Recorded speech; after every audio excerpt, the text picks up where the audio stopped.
Nakapag-adultery na ba kayo? Wala naman kayong gano'ng experience, di ba? Sigurado ka?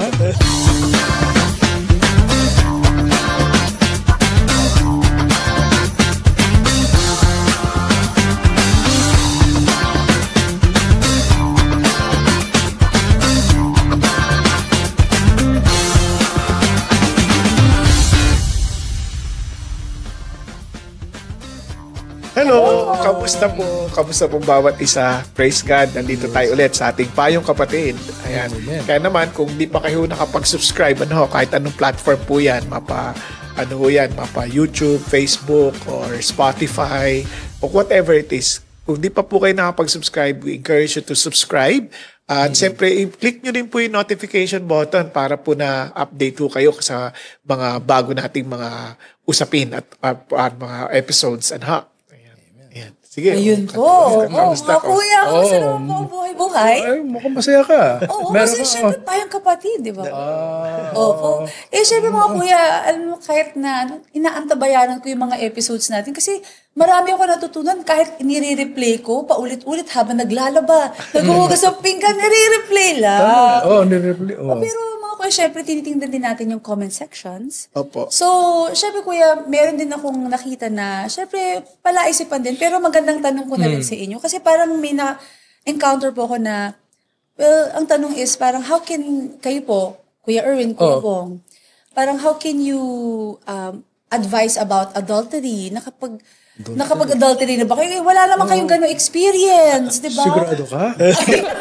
Grabe naman kapatid. Pero mga kuya, okay lang po ba yun? Like kayo po, pastors or mga kuya namin na kailangan ba pumatay ka muna ng tao para makapag-preach ka o makapagturo ka about murder? Or do you have to go through adultery para may lisensya ka para magturo about adultery, mga kuya? Yeah, you answered your own question.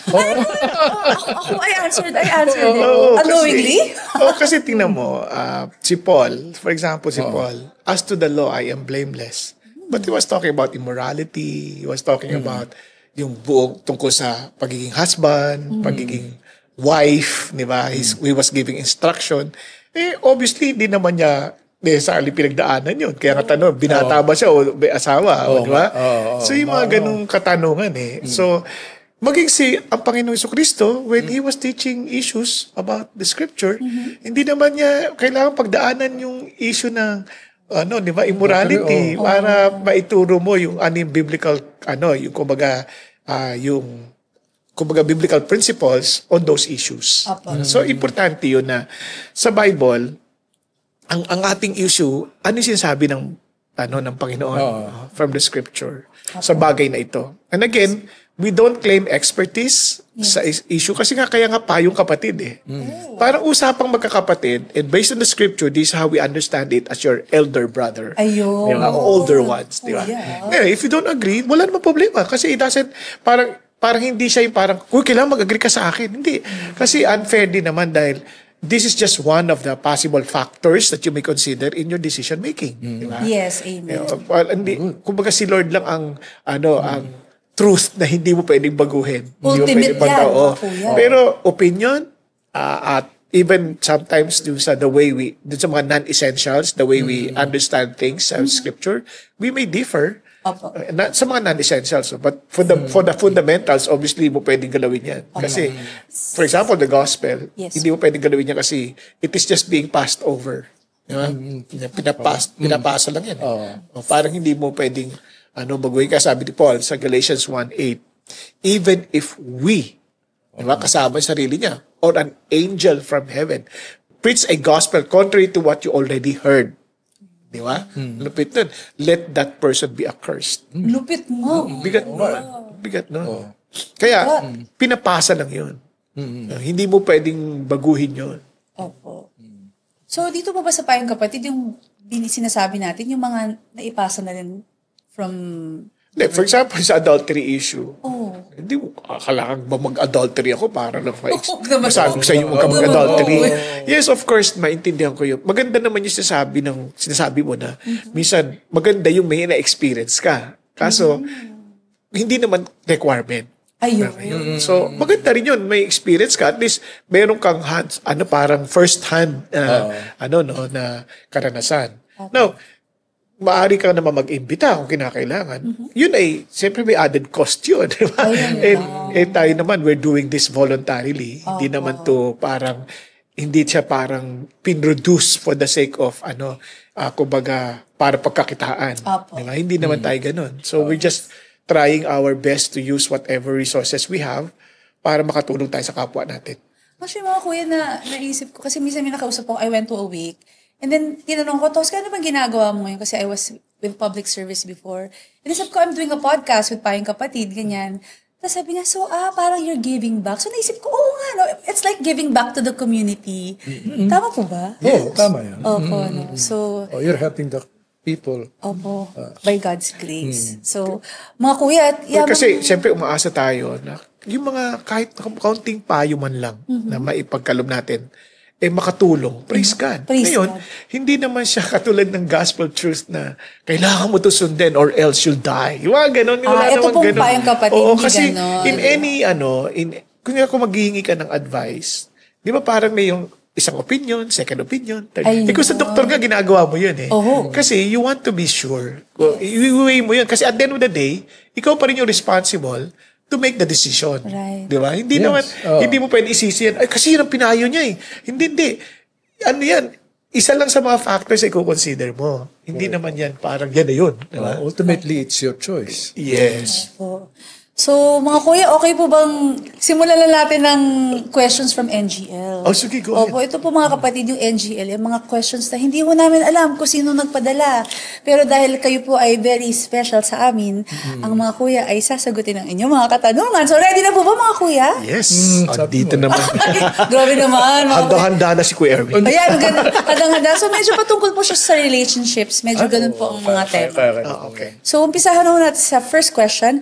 How can I lead in love and humility when my role as a husband feels challenged or unheard? Naku. Ayan. Yung husband, unheard daw siya. Feels challenged. Parang hindi nagsasabit yung wife. Yung Ay, wife. ganun ba yun? Na-discuss na ho natin before, pero baka mga kuya, meron ho tayong may papayo sa ating nagtanong ho. Ayan. Sige, Kuya Erwin. Kuya! Kailangan ma-educate yung wife. Lahat sila, they have to undergo yung proper, yung biblical education. Kung what marriage is all about, ano yung roles of husband and wife. Kasi kadalasan, kaya the husband is not doing his role properly or the wife is not doing his role properly. Kasi hindi nila alam o hindi nila naintindihan kung ano yung sinasabi ng Biblia dyan. Very clear naman yan eh.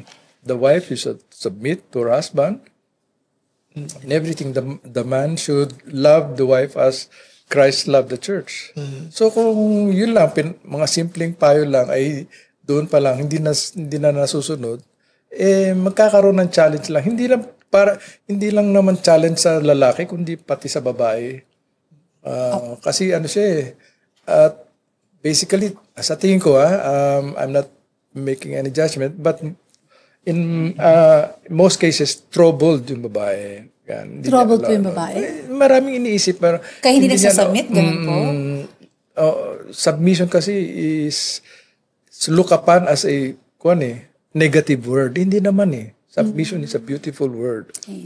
Kasi, kunyari ako, sasabit ako sa boss ko. Pag nagsabit ako sa boss ko, pag may palpak nangyari, the boss will cover for me. Protected ako. Sa submission, nandoon yung protection at saka yung blessing. Amen. Ayun ang hindi naintindihan ng karamihan. Now, gusto ko maintindihan natin, una-una, ito yung instruction ni Paul. Ayan. Sabi niya, wives, be subject to your own husbands as to the Lord, for the husband is the head of the wife. Now, ano idea dito? First, isa sa mga basic role ng isang husband is to lead. He is the head of the wife. So, kapag hindi nagsasubmit yung asawa, there is something wrong with the leadership. Ay. Siyempre, sinong sisisihin mo? Everything rises and falls on leadership. So, hindi mo pwede sabihin, hindi nagsasabit asawa ko. Teka muna, ano ang problema in your leadership? Di ba? Bakit hindi siya nagsasubmit? So, i-check mo yun eh. Maraming mga dahilan. Sa ngayon, lalo sa panahon natin ngayon. Isa sa mga dahilan, hindi napapakinggan. O yung sabi niya, hindi siya napapakinggan. So, ang posible, bakit ka hindi napapakinggan? how do you really communicate? Minsan kasi, hindi malinaw yung communication, o kaya naman ay maaring hindi na kayo in a loving communication. So, kasi wala nang relationship na na-build. Kaya sabi sa Colossians, ni Paul din, do not be embittered to your wife, no? But you are to love your wife. Bakit? Kasi ang mga lalaki, nagwi-withdraw yan pag nasasaktan. Nagwi-withdraw, di ba? So, nagwi-withdraw sila. Oo. Tapos, pag nag-withdraw yan, hindi sila nakakapag-communicate ng maayos. Malamig. Oo. Wala. Ang hirap nilang, dahil hindi nila madadala yung asawa na to submit. Di ba? So, tas susunod ang Panginoon, sabi ng Panginoon Diyos, ito napaka-importante. Husbands, love your wives just as Christ also loved the church and gave himself up for her. Pag-isipan mabuti. Yung metaphor, sabi niya, si Christ at saka yung church. Minahal ba ni Jesus yung church dahil masunurin yung church? Di ba pasaway nga ho ang church? He gave himself up for her. Ibig sabihin, naunang namatay si Jesus para sa church. Wow. Hindi dahil yung church ay nagpakabait muna, nung mabait na, saka namatay si Jesus para sa church. So in other words, yung premise ng loving has nothing to do with the submission of the wife. And in fact, the more the wife is assured of the love of the husband, it's not about feelings, and mas na-assure siya to submit. Ganda. Kasi mahal ka eh. Why will I not submit to my husband? Kita ko, mahal ako ng asawa ko. He does not tell me, parang he's not telling me to do something na ikasasama ko. Kasi mahal niya ako eh. Diba? But if he's doubting your decision making, at hindi maayos, yun, hindi siya talaga madalas nagsasubmit. So, pero hindi siya excuse ng hindi pagmamahal. Hindi excuse din sa babae yun na hindi siya mag-submit dahil hindi siya loving. No? Ibang role yun. Basta, lalaki muna ang pinag-usapan natin dito. Dahil yun ang tanong eh. So, basta sa atin, mamahalin siya, mamahalin yung asawa, regardless kung ano ugali niyan. Di ba? Kaya ang tanong sa'yo, are you willing to die for that wife? Magkasakit, pwede pa magkasakit lang. Ang hirap willing to die. Oo, kailangan yun eh. Yun ang sabi. Tapos, pangalawa, talagang may nurturing attitude ka eh. Ito sabi niya rito. Tignan mo ha. Ito ang magbigat. So that he might sanctify her, having cleansed her by the washing of water with the word. And that he might present to himself the church in all her glory, having no spot, wrinkle, or any such thing. But she would be holy and blameless. Natanong, yung pagiging insubordinate ng asawa mo, yung hindi submissive, masama, mabuti? Hindi okay, no? Hindi okay. Kaninong responsibilidad para siya maging okay? That you may present her blameless and Doon sa leader? and spotless before the Lord. Yung leader. Kasi you are to disciple your wife. Meron kang responsibilidad to present your wife also just as Christ presented the church holy and blameless. Meron ka rin ganung responsibilidad. Wow. Hindi. Kaya mabigat ang responsibilidad ng lalaki. Ng husbands po. Hindi biro. Tapos sunod pa tayo, sabi dito. So husbands ought also to love their wives as their own bodies. So pag tinanong mo, ano ba yung gusto mong gawin ng asawa mo? Na ito ba'y kapareho kung sakaling isa yung papagawa, gagawin mo ba? Ayun. Diba? Kasi as your own body, minsan kasi meron din tayong mga nire-require sa asawa natin na mismo tayo ayaw ka natin gawin. Unfair naman. Oo nga. May mga ganun pagkakataon. Kaya tayo na-frustrate. Ayun. Parang gusto natin, ikaw gumawa pero ayaw mo, ikaw mismo, hindi ka rin willing gawin. Apo. Diba? Kaya iniisip mo, tapos isunod doon, iniisip mo, kung ikaw ang nasa kalalagayan ng asawa mo, okay ba yung nire-request mo? Ayun. Diba? Okay ba yan? Naintindihan mo ba yung kanyang kalalagayan? Apo. So, importante yun. Kaya sabi nito, for no one ever hated his own flesh, but nourishes Ayun. and cherishes it.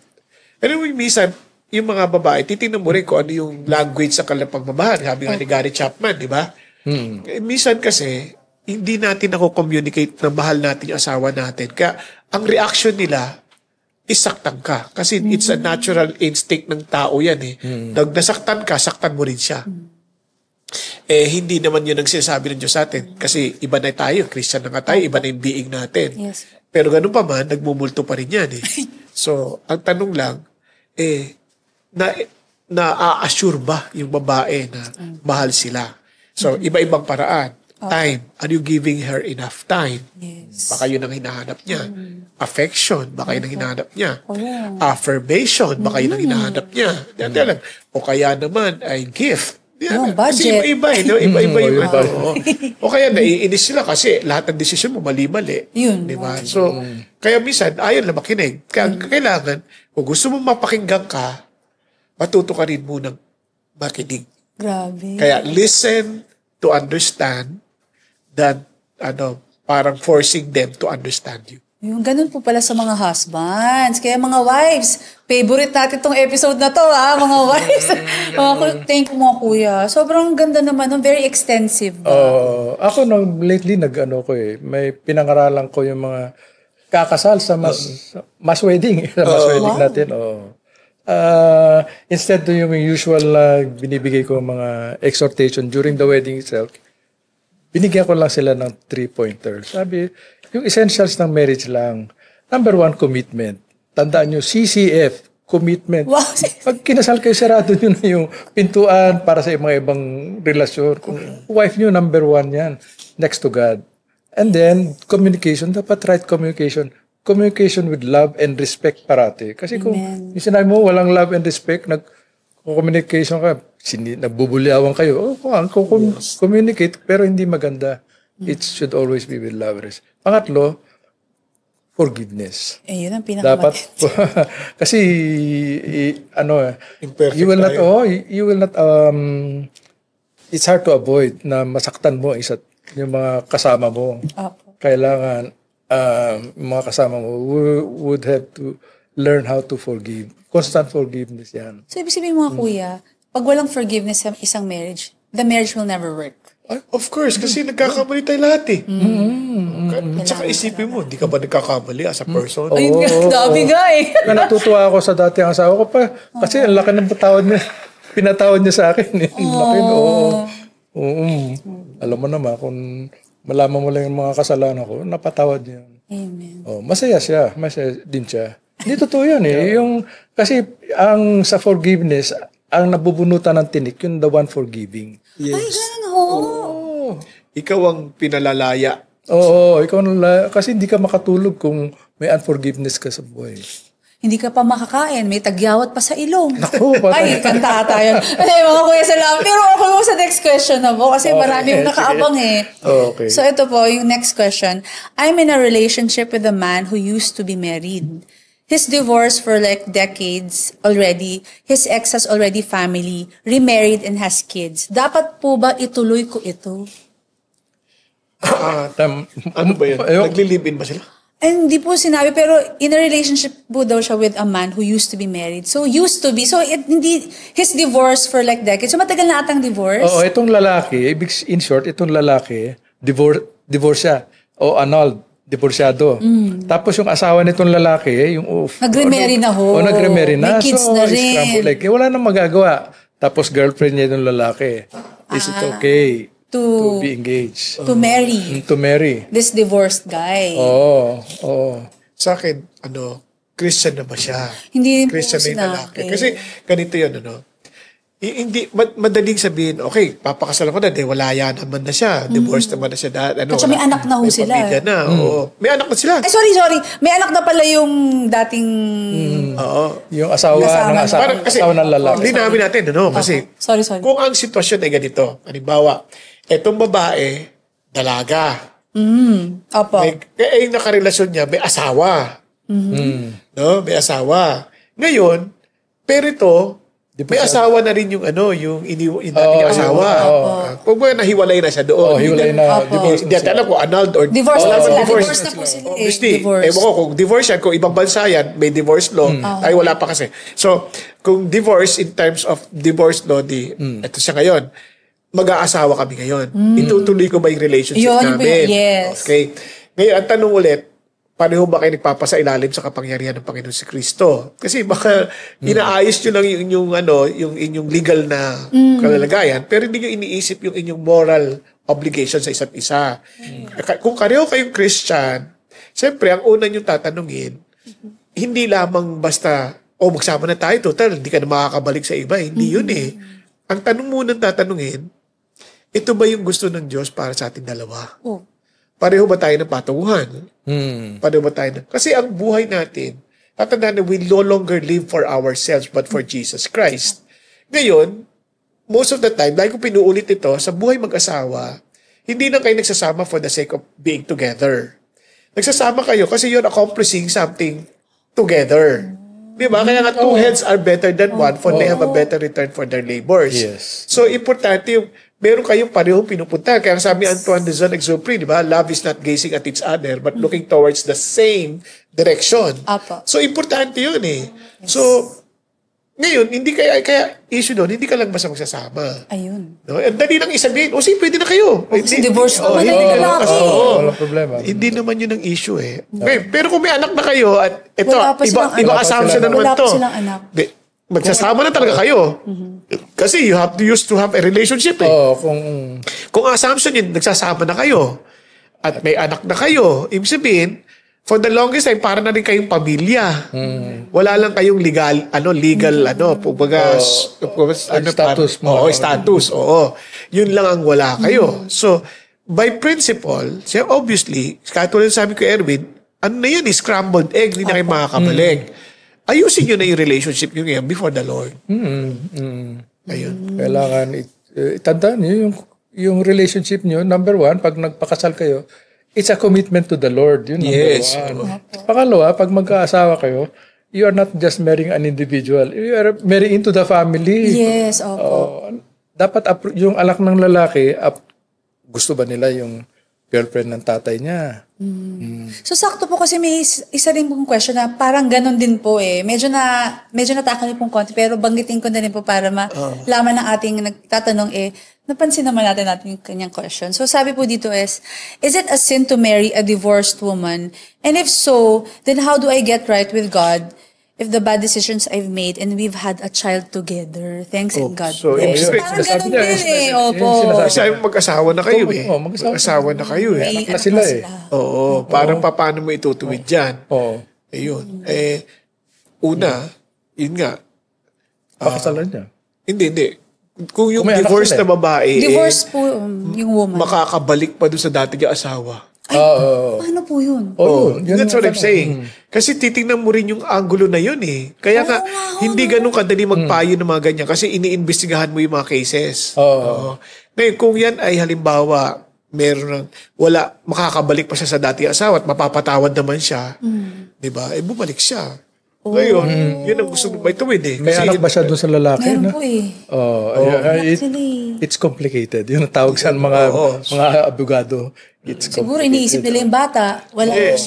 Ngayon, kung may asawa na rin, may pamilya na rin yan, kayo, ituloy nyo na. Ayusin nyo na yan sa harapan ng Diyos. Okay po. Ngayon, tanong nila sa pastor nila. Ayun po. Ay, kasi po yung pinakamaganda din. Kasi siyempre, kasi ang totoo niyan, itong mga payo natin, siyempre generic ito, no? Pero may mga may mga context kasi yan na involved. Kaya inaalam mo pa yan, titingnan mo pa yan. Kaya nga, maging ang eldership, hindi basta-basta nagdidesisyon. Inaaral nila ng mabuti at pinag-uusapan nila ng mabuti. Wala siyang parang blanket na paraan lamang o ganito yan. Pero tinatanong kasi nila kung is it biblical na mag-asawa na pakasalan isang divorcee? Kaya, hindi, ang tanong kasi, it can be biblical dependent on the context. Okay. Dependent on the context. Maluwanag yun. Actually, mga kuya, napansin ko sa comments, marami ho nagtatanong talaga na okay lang ho ba to marry a divorced man o person? Kasi ito bibigyan ko lang kayo ng isang Yung iba kasi, na-divorce sila dahil sila talaga may kagagawan. Ibig sabihin, itong babae may asawa. Tapos ito pumasok ka sa picture. Tapos dinivorce niya ngayon yung isa. Nagsasama kayo. Tapos sandali sabihin, okay lang ba mag-asawa ng divorcee? Hindi mo naman sinabi buong context eh. Di ba? Hindi ko mapwede oo, pwede. Kaso hindi ganun eh. Hindi ganun yun eh. Kailangan mo alamin yung context. Yes. Generally speaking, may posibilidad na pwede. Pero sabi nga ni Lord, sa totoo lang, mula sa simula't simula, hindi. Di ba? Kasi walang divorce walang divorce eh. Pero dahil sa katigasan ng ulo ng tao, di ba? Kaya pinayagan. Pinayagan. So basically, maging sa Panginoon, mayroon siyang pagpapayag alang-alang sa buhay ng tao. Kumbaga, yung kasalanan ng tao, binibigyan niya ng ano yun, ng parang paraan pa rin para maayos ang kanilang kalalagayan. Well, akong nakikita ko kasi sa tanong na yan, essentially, ang bottom line is divorce a sin or not? Kasi otherwise, kung hindi kasalanan ng divorce, okay lang. Yun lang, titignan mo yung circumstances. Context. Tulad ng sinabi ni Kuya Bong. Ika-qualify ko ulit, ha? Kasi tatandaan yung Christianity is not a matter of do's and don'ts. Na parang ito yung law, ito yung hindi. Hindi. It is a matter of understanding. Ulitin ko, kaya may context, di ba Kuya? Kaya may context dyan. Kaya nga, yes, generally speaking, yung divorce is not automatically sin. Okay. Apo. Pero, pwede rin siya maging sin. Yun. Kapag, again, ginamit mo siya para lang i-justify yung iyong immorality. Yun. Klaro po yun, mga kapatid. Para lang malinaw kasi mahirap na eh. Baka misquote tayo dito. That's right. So, ayun. Kaya kailangan, aalamin mo yung context. Aalamin mo. Kasi may mga tao na nagdi-divorce to excuse their immorality. Ayun. Kailangan makita natin yung context. Hindi yung parang, ito lang, parang kailangan pag-aralan talaga. Kailangan pag-aralan mo yan. Opo. Hindi basta-basta. Madali lang ang pag-aralan. There are only a few instances na sa Bible makikita mo yung divorce, both in Hebrew and in Greek. Not more than 30 verses. Pag-aralan nyo bawat isa. Opo. Naku, very controversial po ang topic nito. Pero mga kuya, maniniwala po ba kayo nahihigan ko na kayo ng words of encouragement? Talaga? Kala ko bukas pa. Kasi talagang actually yung mga kuya, to be honest, talagang, kumbaga, to understand what you're telling me, parang syempre, hindi ko masyadong maarok. Kumbaga, iba kasi pinag-aralan nyo. But I thank you because kahit pa paano, meron akong mga nakuhang mga aral doon. So thank you mga kuya. Kumbaga, dapat medyo lawakan ko pa yung pag-iisip ko. Pagdating sa ganyan. So mga kuya, patungkol sa relationship, talagang pagdating sa relationship, napaka-komplikado talaga. Kumbaga sa Facebook, it's complicated. So mga kuya, sa mga kapatid natin nanonood na talagang gulong-gulo na sa kanilang relationship status, sa kanilang kung ano pinagdadaanan, may mga situationship pa nga nangyayari dyan eh. So mga kuya, ano po maipapayo natin sa ating mga kapatid? Paano po ba kumbaga tahakin ang mundo ng relationships? At yung relationship, paano ba ito maging kalugod-lugod sa Panginoon? Ayan, mga kuya. Sa akin, nung nilikha ng Diyos si Adan at Eva, ang unang in-establish niya, yung relationship ni Adan at Eva, hindi yung parang corporate relationship, mga business relationship, pero in the context of marriage. Kaya ang tawag niya kay Adan at Eva, husband and wife. Therefore, ang priority, relationship sa atin should be the spouse. Ayan ang nakakalimutan ng lahat.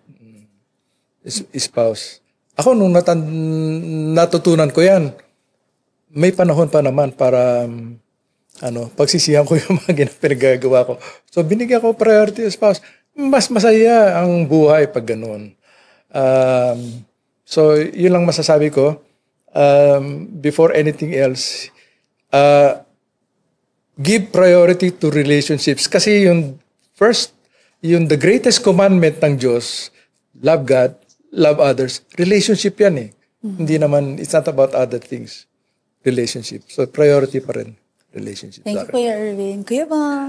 Mga kapatid, ito po, batid ng Diyos na napakahalaga, sa tulad ng sabi ni Kuya Erwin, yung relationship natin. Ganun pa man, hindi ho natin kailanman kayang magbigay ng lahat ng kailangan ng ating mga minamahal.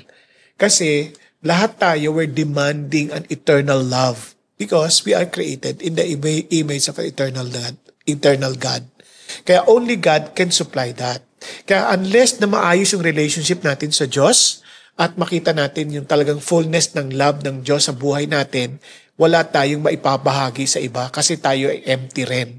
Kaya unahin natin maayos ang ating ugnayan sa Panginoon before we think of settling to a relationship like being a husband or being a wife. Nang sa gayon, pagka na pumasok ka sa relationship na yon, ito isang bagay. Kung masaya tayo sa Panginoong Hesus, nako, sasama tayo sa isa ring masaya sa Panginoong Hesus, parehong masaya, magiging sayang-saya. Di ba? Pero kung ikaw ay malungkot, tapos sumama ka sa isang malungkot din, ayan, lungkot na lungkot ang buhay natin. Kaya, unahin natin ang ating ugnayan sa Diyos. Let the love of God overflow from our lives.